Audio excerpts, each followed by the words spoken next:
శ్రీమద్ రామాయణము 21వ సర్గము. విశ్వామిత్రుడు క్రుద్ధుడగుట. వశిష్ఠుని ఉపదేశము. దశరథుని అంగీకారము. దశరథుడు ఎటు దిక్కుతోచిన వాడై పుత్రవాత్సల్యముతో తడబడుచు పలికిన మాటలను విశ్వామిత్రుడు విని కుపితుడై రాజుతో ఇట్లు నుడివెను. ఓ రాజా, నా అభ్యర్థనను నెరవేర్తునని మాట ఇచ్చితివి. ఇప్పుడు ఆ మాట తప్పుటకు సిద్ధపడుచున్నావు. ఇట్లు ప్రతిజ్ఞాభంగమునకు ఒడికట్టుట రఘువంశజులకు తగదు. ఇట్లు చేయుట మీ వంశమునకే కళంకము.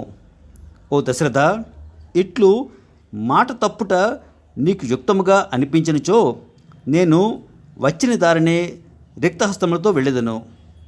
కకుత్స వంశమును పుట్టిన నీవు మాట తప్పితివి. సరే, నీవు నీ వారితో కూడి సుఖంగా ఉండుము. సృష్టికి ప్రతిసృష్టి చేయగల ప్రజ్ఞాశాలి అయిన ఆ విశ్వామిత్రుడు కోపోద్రిక్తుడు కాగా భూమండలమంతయు కంపించెను. దేవతలు భయగ్రస్తులైరి. నిష్ఠాగరిష్ఠుడును ధీరుడును మహానుభావుడును అయిన వశిష్ఠ మహర్షి జగత్తంతయు భయముతో చలించుట గమనించెను. దశరథునితో ఇట్లు నుడివెను. ఓ రాజా, నీవు వాసికెక్కిన ఇక్ష్వాకు వంశమును జన్మించితివి. ధర్మమూర్తివి, ధైర్యశాలివి, సత్యవ్రతమును పాలించువాడవు, సర్వశుభ లక్షణములు కలవాడవు. కనుక నీవు ధర్మహానికి తలపడవలదు. ఓ రఘువంశజ, ముల్లోకములలోనూ నీవు ధర్మాత్ముడుగా వాసికాంచిన వాడవు. స్వధర్మమును ఆచరింపము. ఆడిన మాట తప్పకు. అధర్మమునకు పాల్పడవలదు.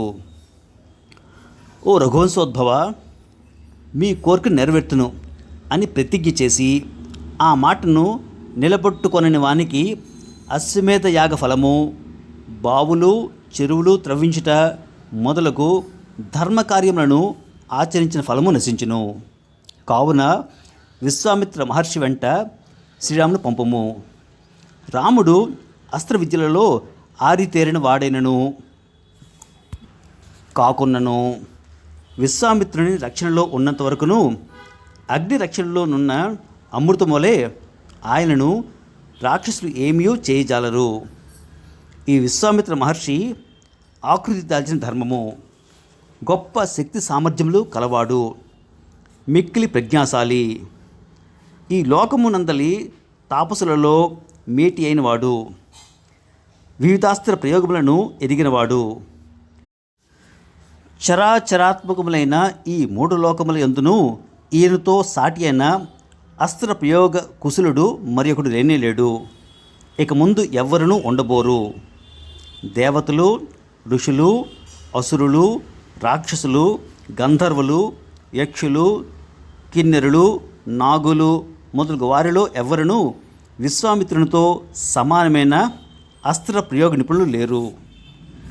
పూర్వము విశ్వామిత్రుడు రాజ్యమును పరిపాలించుచుండగా కృశాసుడను ప్రజాపతి పరమ ధార్మికులైన తన కుమారులను అస్త్ర రూపములో విశ్వామిత్రునికు ఇచ్చివేసెను.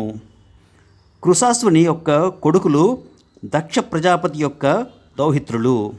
వారు పెక్కు రూపములు గలవారు, మహావీరులు, తేజస్సాలురు, జయమును కూర్చువారు. జయ, సుప్రభ అను దక్షకన్యలు సుందరాంగులు. వారు ప్రకాశవంతములైన శత్రు సంహారకములైన 100 అస్త్రశస్త్రములు సృష్టించిరి. అసుర సైన్యములను సంహరించుటకై జయ అను ఆమె మిక్కిలి శక్తి సంపన్నులు, కామరూపులు, శ్రేష్ఠులు అయిన 50 మంది కుమారులను కనెను. సుప్రభ అను ఆమె సంహారులు అను పేరు గల 50 మంది పుత్రులను కనెను. వారు జయంప శక్యము కానివారు, అమోఘ పరాక్రమశాలురు, మిక్కిలి బలవంతులు. కుసుకుని సుపుత్రుడైన ఈ విశ్వామిత్రుడు ఆ అస్త్రములన్నింటినీ పూర్తిగా ఎరుగును. అంతేకాదు, ధర్మాత్ముడైన ఇతడు అపూర్వములైన అస్త్రములను కూడా సృష్టింపగలడు. ఇట్టి ప్రతిభామూర్తి అయిన విశ్వామిత్రుడు గొప్ప వీరుడు, మిక్కిలి వాసికెక్కినవాడు. కావున ఓ రాజా, ఈయన వెంట శ్రీరాముని పంపుటకు సందేహింపవలదు. విశ్వామిత్రుడు స్వయముగానే ఆ రాక్షసులను నిగ్రహింపగల సమర్థుడు. నీ కుమారునికి మేలు చేకూర్చుటకే నీ కడకు వచ్చి నిన్ను ఇట్లు అభ్యర్థించుచున్నాడు. వశిష్ఠ మహర్షి యొక్క హిత వచనములకు రఘువంశజుడైన దశరథుడు ప్రసన్నచిత్తుడై మిక్కిలి పొంగిపోయెను. సూక్ష్మబుద్ధి అయిన ఆ రాజు విశ్వామిత్రుని వెంట శ్రీరాముని పంపుటకు మనస్ఫూర్తిగా అంగీకరించెను.